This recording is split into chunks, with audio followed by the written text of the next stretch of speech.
పరిశుద్ధ ప్రేమగల మా తండ్రి, కృపగల మా రక్షక నీ బంగారు పాదములకు వందనాలు స్తుతులు స్తోత్రాలు చెల్లించుకొంచున్నాం. ఈ ఉదయ కాలము వాక్యం ద్వారా మీరు మాతో మాట్లాడండి. తెరవబడిన గ్రంథములు మా ఎదుట ఉన్నవి, తెరవబడిన హృదయములు మాకు దయచేయమని, వినగలిగే చెవులు, గ్రహించగల హృదయము, స్వీకరించే మనస్సును మాకును అనుగ్రహించమని, ఈ ఉదయ కాలము వాక్యం ద్వారానైనా మీరు మాతో మాట్లాడమని, అవి నన్ను మీ శ్రవచ్చాడిన మరుపరిచి మాకు కావలసిన వర్తమానంలో ఉన్న ఆత్మీయ సంగతులను గ్రహించుటకు మా మనోనేత్రములను తెరవచ్చేయమని క్రీస్తునామం ప్రార్థించి వేడుకొని అడుగుచున్నాం తండ్రి. ఆమేన్, ఆమేన్, ఆమేన్. మన ప్రభువును ప్రియ రక్షకుడైన యేసుక్రీస్తు వారి మహాపరిశుద్ధ ఘనమైన నామములో ఈ ఉదయ కాలము ఆయన సముఖంలో కూడి వచ్చిన బిడ్డలందరికీ ప్రభు పేరిట నా హృదయపూర్వకమైన వందనాలు తెలియజేసిన దేవుని సమాధానము ప్రతి గృహంలో తరతరముల వరకు దేవుడు స్థిరపరిచి నిలబెట్టునుగాక. ఆమేన్. హెబ్రీయులకు రాసిన పత్రిక 10వ అధ్యాయము 30వ వచనం నుండి 39వ వచనం వరకు ఈ ఉదయ కాలమున ఒక్కొక్క వచనంలో ఉన్న శ్రేష్టమైన సంగతులను ఈ రోజున మనము ధ్యానించుకున్నాం. హెబ్రీయులకు రాసిన పత్రిక 10వ అధ్యాయము 30వ వచనం నుండి 39వ వచనం వరకు ఒక్కొక్క వచనాన్ని మనం జాగ్రత్తగా దాన్ని గమనిస్తూ మనము ధ్యానించుకున్నాం. పగ తీర్చుట నా పని, పగ తీర్చుట నా పని, నేనే ప్రతిఫలమిత్తుననియు మరియు ప్రభువు తన ప్రజలకు తీర్పు తీర్చుననియు చెప్పిన వానిని ఎరుగుదుము గదా. ఏంటండి పగ తీర్చుట ఎవరి పని? ఏంటండి ఈ రోజున దేవుని సంగతి పక్కన పెడితే పగ తీర్చుకోవడం మనుషుల పని అవుతుంది. ఏంటండి మనుషులు తన తోటి మనుషులతో పగ తీర్చుకుంటే కొంతవరకు తీర్చుకుంటారు, కానీ బాధింపబడుతున్న వారి విషయంలో మనిషి తన తోటి మనిషితో పగ తీర్చుకుంటే దేవుడు తన తోటి మనిషితో పగ తీర్చుకున్న దాని కంటే రెట్టింపుగా దేవుడే స్వయాన పూనుకొని పగ తీర్చుకోవడం మొదలుపెట్టి అవసరమైతే దేవుడు వాడిని త్రాసులో పెట్టి తూచితే మనుషుల దృష్టిలో తప్పించుకోవచ్చేమో, కానీ దేవుని దృష్టిలో ఏ నరం మాత్రుడు కూడా తప్పించుకోవడానికి అవకాశం లేదు. ఏంటండి ఈ రోజున వాక్యాన్ని ప్రకటించే వాళ్ళే పగ తీర్చుకుంటున్నారంటే దీనికి మించిన బాధాకరమైన విషయం మరొకటి ఉండదంటారా? ఏంటండి పగ తీర్చుకోవట నా పని, నేను ప్రతిఫలం ఇస్తాను, నువ్వు మౌనం ఉండవు. నీ పొరుగు వారి విషయంలో తీర్పు తీర్చిన నువ్వెవరి? Who are you to judge others? పగ తీర్చుకోవడం నీ పని కాదు, నేను తీర్చుకుంటా. నేను బాధించే వారి పక్షాన నేను యాజ్యమాడి అవసరమైతే నేను చూసుకుంటా. I will look after them. Hallelujah. దేవుడే గనక స్వయంగా ఆయన పూనుకుంటే no one can escape from the sight of the Lord. దేవుని కను దృష్టిలో తప్పించుకోవడానికి అవకాశమే లేదు. అవసరమైతే దేవుని నిలబెట్టి తన జీవిత కాల పరిధిలో చేసిన ప్రతి పనిని దేవుడు చూపించినప్పుడు, అందుకనే మోషే ప్రార్థిస్తూ ఎట్లా అంటాడయ్యా, నీ ముఖ కాంతిలో మా రహస్య పాపములు కనబడుతున్నాయి. ఒకసారి ఆలోచించండి. మోషే నా ఇల్లంతటిలో నమ్మకస్తుడు, మోషే మిక్కిలి సాత్వికుడని మోషేను గురించి ఒక చక్కటి సాక్ష్యం ఇస్తున్నప్పుడు,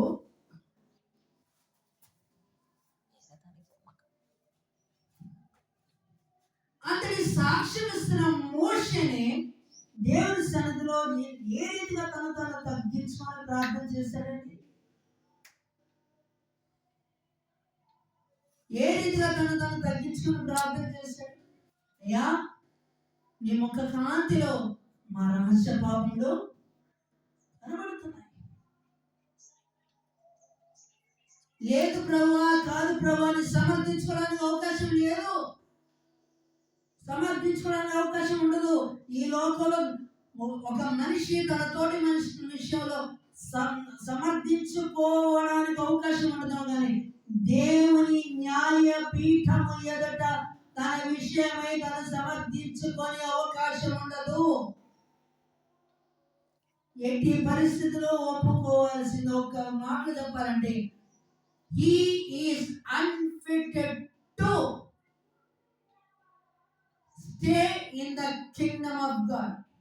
దేవుని రాజ్యంలో ఉండడానికి, దేవుని రాజ్యంలో ఉండడానికి అతడు అనర్హుడు.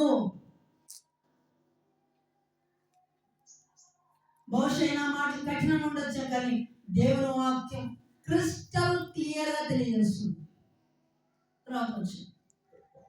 జీవము గల దేవుని చేతిలో పడుట భయంకరము.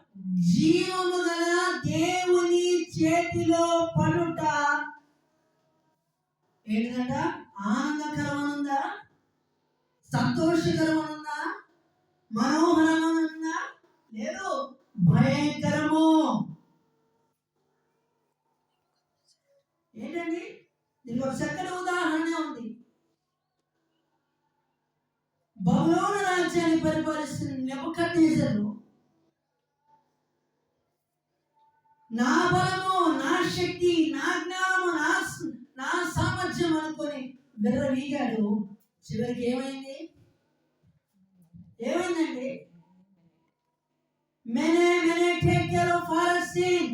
దేవుడు త్రాసులో పెట్టి తూచినప్పుడు నీవు లెక్కకు కొంచెం తగ్గవు. బెల్షస్సర్ రాజు ఆ గోడ మీద రాసిన శాసనము చూస్తేనే గడగడగడగడలు నడిపిన మోకాళ్ళు కొట్టుకునే అని కూడా ఉంది బైబిల్లో. ఏంటి?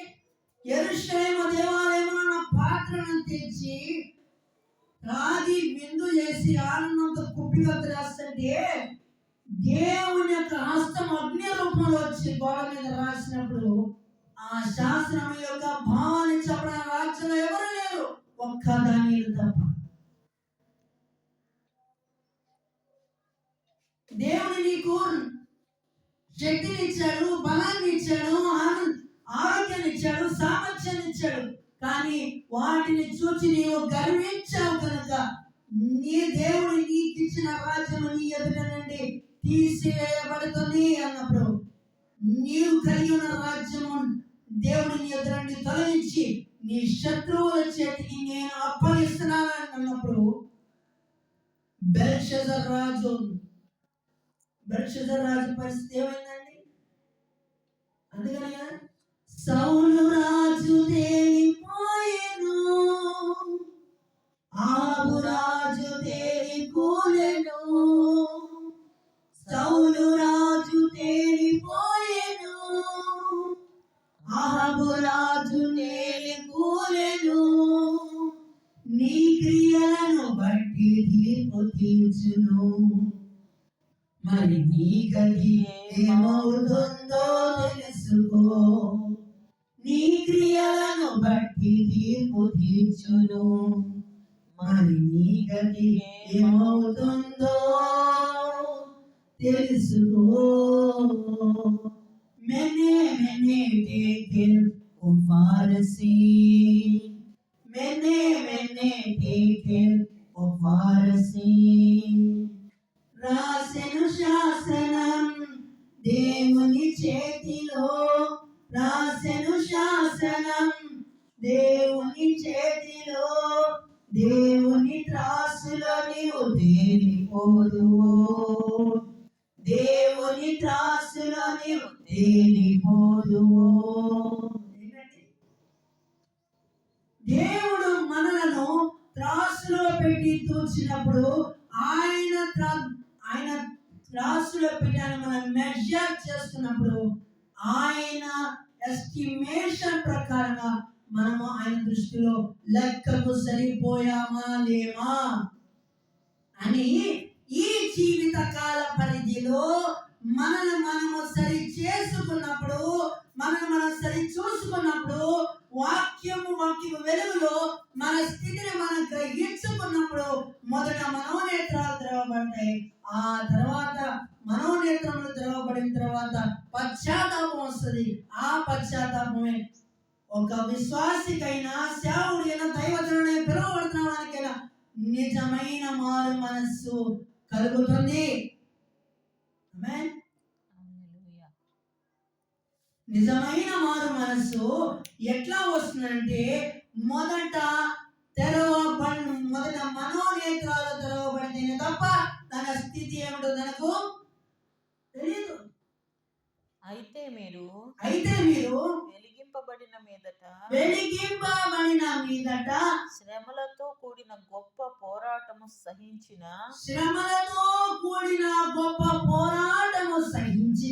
పూర్వపు దినములు జ్ఞాపకం తెచ్చుకొనుడి. ఒక విధముగా చూచితే మీరు నిందలను బాధలను అనుభవించుట చేత 10 మందిలో ఆరడి పడితిరి.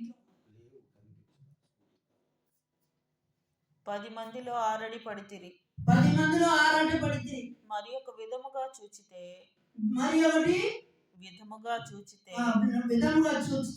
వాటిని అనుభవించిన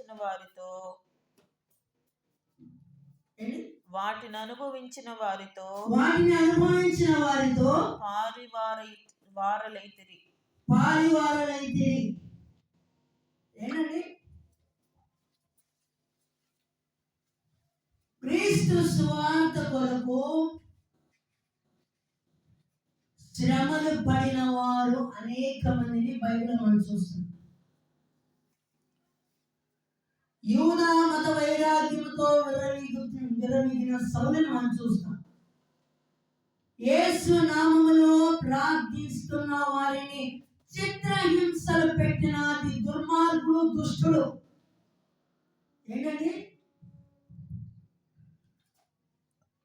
అతని మత గురువు అయిన గమాలియేలు దగ్గర సిఫారసు పత్రాన్ని తీసుకొని దమస్కులో యేసు నామములో ప్రార్థించుచున్న వారిని చిత్రహింసలు పెట్టడానికి అతను అతని సైన్యముతో పాటు వెళ్ళినప్పుడు ఆ మార్గం కొద్ది క్షణాల్లో దమస్కులో చేరుతామన్నప్పుడు ఆ మార్గం మధ్యలో నీతి సూర్యుడైన ప్రభు అతని దర్శించాడు. దేవుని స్తోత్రం. హల్లెలూయా.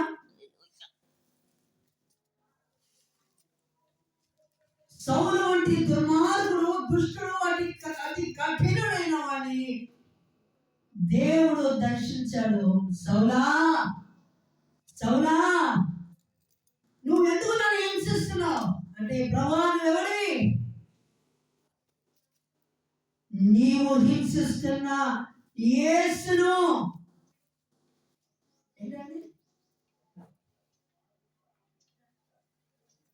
దేవుడు ఒక వ్యక్తిని దర్శిస్తే అతని కళ్ళకు పొరలు కమ్ముపోయేది దేవుని వాక్యం సెలవిస్తుంది. ఏంటండి? రాలిపోయింది అంటే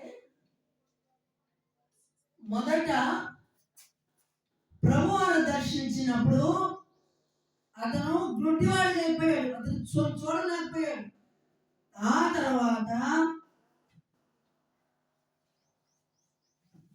ఒక ఇంటికి వెళ్ళినప్పుడు మొదట అననీయాను దేవుడు దర్శించి, అననీయా, పలానా వీధిలో తార్సు వాడైన సౌలు అని ఒక వ్యక్తి ఉన్నాడు, నువ్వు వెళ్ళి అతని కొరకు ప్రార్థించు అన్నప్పుడయ్యా, వాడు దుష్టుడు, దుర్మార్గుడు, వాడంతటి కోపిష్ఠుడు. అదిగో ఆ గమాలీయేలు దగ్గర సిఫారసు పత్రం తీసుకొని ఈ దమస్కులో నీ నామములో ప్రార్థన చేసే వారిని చిత్రహింసలబెట్టడానికి బయలుదేరాడయ్యా, వాడంతటి మూర్ఖుడు ఈ ప్రపంచంలోనే లేడు. వామో, వాడి దగ్గర పంపిస్తున్నాను, నేను ఎవరినయ్యానంటే నువ్వు వెళ్ళు, అతను ఇప్పుడు నీ కొరకు ఎదురు చూస్తున్నాడు, వెళ్ళు, అతని కొరకు ప్రార్థన చేయమన్నప్పుడు సరేనయ్యా అని దేవుని మాటకు లోబడి బయలుదేరాడు. పలానా వీధిలోకి వెళ్ళాడు. ఒక ఇంట్లోకి వెళ్ళినప్పుడు సౌలు అర్థమైపోయింది, ఎవరు అననీయా అంటే మీరేనా? అవును, ఇక్కడ తార్సు వాడైన సౌలు అనే ఒక వ్యక్తి ఉన్నాడు కదా, ఆ వ్యక్తి దగ్గరికి వెళ్ళి ప్రార్థన చేయమని దేవుడు నన్ను పంపించాడు అంటే, ఇక వెంటనే మంచం మీద పాపం 3 రోజుల నుంచి అన్నపానాలు లేవు ఈ గారికి. దేవుడు దర్శించాడుగా, భలే భలే భలే ఉంది. ఇక చక్కగా ఏమీ చూడలేడు. ఇక వెంటనే దృష్టి పొందమని అతని కనుల మీద చేతులుంచి ప్రార్థించినప్పుడు అతని గర్వపు పొరలు రాలిపోయి అని పరిశుద్ధ గ్రంథమైన బైబిల్లో చూస్తున్నాం. ఎంతో గర్వంతో, ఎంతో అహంకారంతో విర్రవీగిన సౌలు వెంటనే అతను పౌలుగా మార్చబడి చివరికి సువార్త విషయంలో రాళ్ళ దెబ్బలే తిన్నాడా, పడవ ప్రయాణం చేసినప్పుడు దొంగల చేతిలోనే చిక్కాడా, పడవ పగిలిపోయి సముద్రంలో ఈదుకుంటూ వెళ్ళి ఒక తీరం ఒడ్డునే చేరాడా, ఆకలేనా, వస్త్రమేనా, దప్పికైనా, ఇన్ని విధాలుగా శ్రమ అనుభవించాడు. కానీ చివరికి మంచి పోరాడి తిరిగి నా పరుగు కడముట్టించింది, విశ్వాసంలో కాపాడుకుంటుంది. ఈ రోజున క్రైస్తవుని చెప్పుకుంటున్న ప్రతి ఒక్కరు చేయవలసింది కూడా ఇది.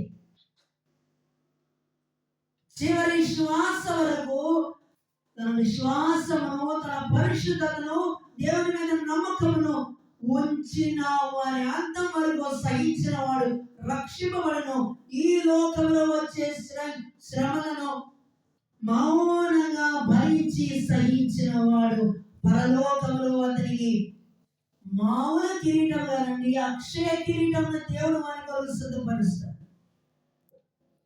ఎలాగనగా మీరు ఖైదులో ఉన్న వారిని కరుణించి మీకు మరి శ్రేష్టమైనదియు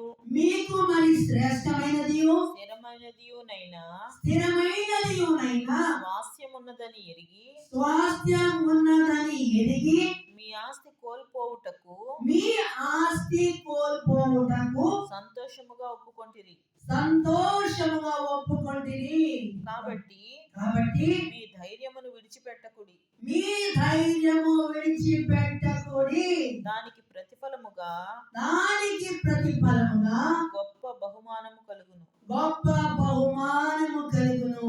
ఆ బహుమానమే మనకు అక్షయ కిరీటము. దేవుని స్తోత్రం. హల్లెలూయా.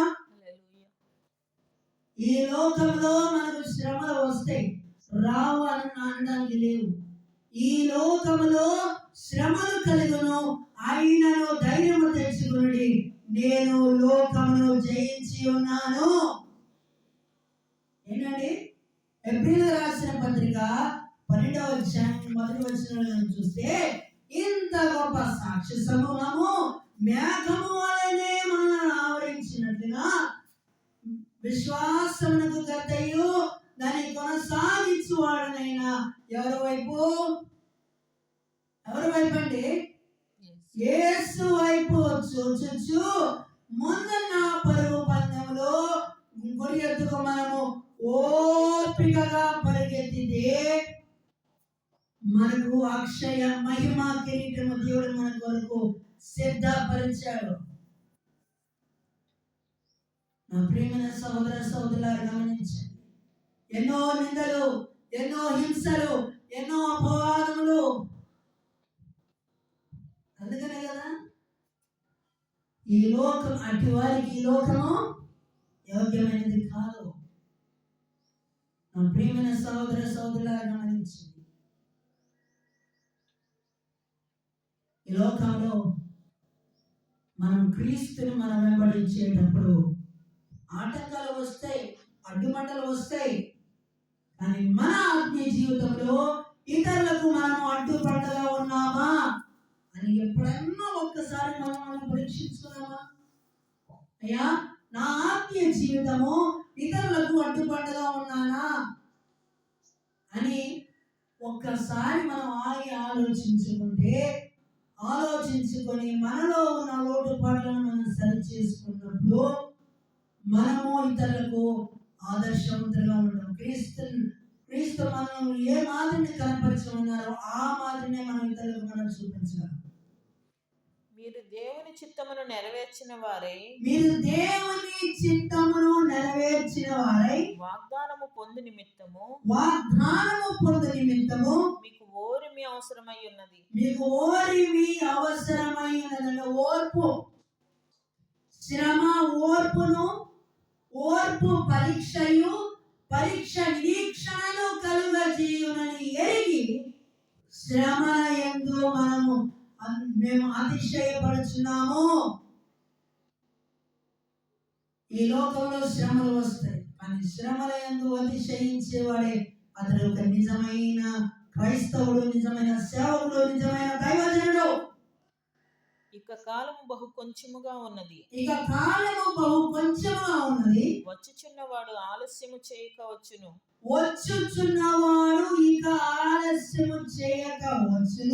నా ఎదుట నీతిమంతుడైన వాడు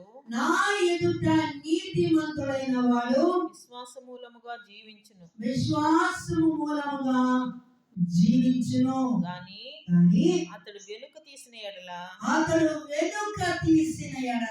అతని యందు నా ఆత్మకు సంతోషం ఉండదు. అయితే మనము నశించుటకు వెనుక తీయు వారము కాము. కానీ ఆత్మను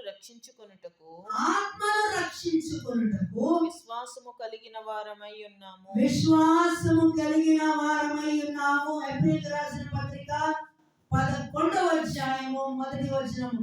విశ్వాసమున్నది నిరీక్షింపబడు అనేక నిజ స్వరూపమును అదృశ్యమైనవి ఉన్నవటకు రుజువునై ఉన్నది. 33వ వచనంలో విశ్వాసము ద్వారా ఈ వీరు ఏమి చేశారో మనందరికీ తెలుసు. రాజ్యములను జయించారు, నీతి కార్యములు జరిగించారు, వాగ్దానములను పొందారు, సింహముల నోళ్లను మూసిరి, అగ్ని బలమును చల్లార్చిరి, ఖడ్గదారను తప్పించుకున్నారు, బలహీనులుగా ఉండి బలపరచబడిరి,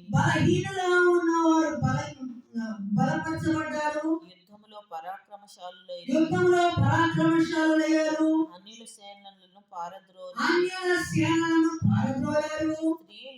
స్త్రీలు మృతులైన తమ వారిని పునరుద్ధానము వలన మరలా పొందారు. కొందరైతే మరి శ్రేష్టమైన పునరుద్ధానము పొందగోరి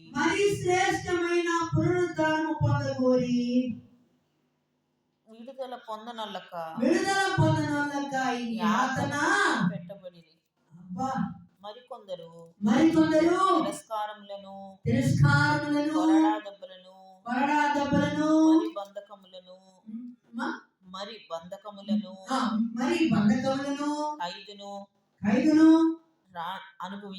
అనుభవించారబ్బా.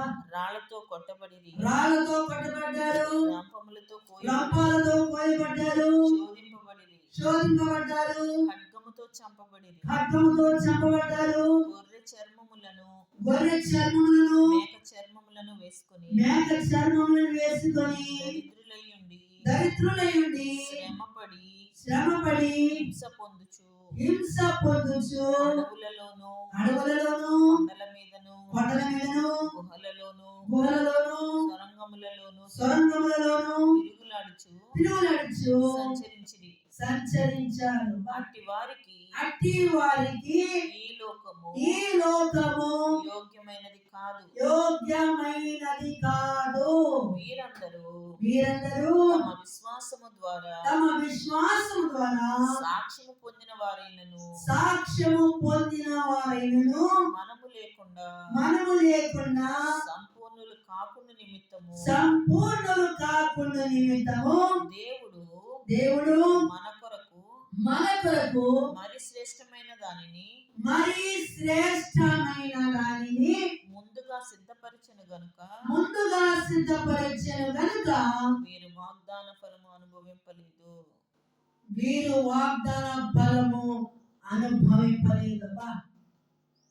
ఎన్ని శ్రమలు పడ్డారండి. రాళ్లతోనే కొట్టబడ్డారా, రంపాలతోనే కోయించబడ్డారా, ఖడ్గాలతోనే చంపబడ్డారా, ఎన్ని విధాన శ్రమలు దేవుని కొరకు. వీరందరూ ఆ వాగ్దానముల ఫలము అనుభవింపకపోయినను దూరము నుండి చూచి వందనము చేసి